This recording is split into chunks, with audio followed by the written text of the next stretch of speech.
Your Excellency, President Zorabichvili, distinguished participants. It's a great honor to join the Tbilisi Women's International Conference on behalf of UN Women. Special thanks to President Zorabichvili for welcoming me to Tbilisi only a few weeks ago, and thank you for your leadership. Men's violence against women is the most widespread form of social injustice. UN Security Council Resolution 1325 has emphasized that conflict-related sexual violence is a grave violation of humanitarian law, inflicting long-term devastation and suffering. In 2020, the United Nations reported nearly 3,000 verified cases of conflict-related sexual violence globally, mostly against women and girls. And in the ongoing war in Ukraine, we are following the heartbreaking reports of alleged sexual violence yet again.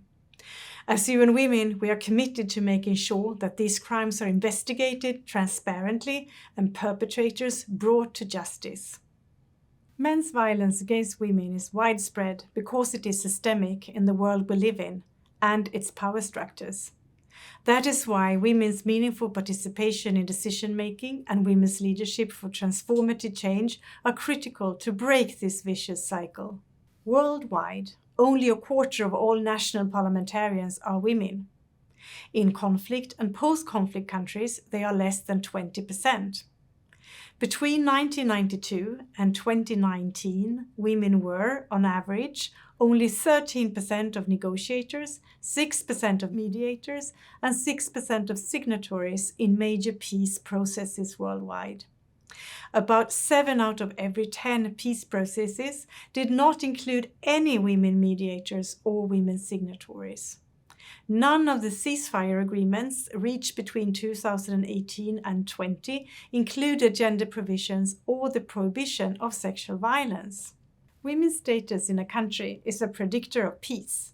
It's not hard to see the interconnection between women's participation rates in decision-making and peacemaking processes and improved prioritization of women's rights.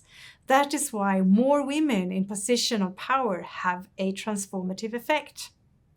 However, linked to this is yet another form of violence faced by many empowered women, violence against women in politics, which oftentimes many of us as decision makers face while exercising our rights and claiming our space.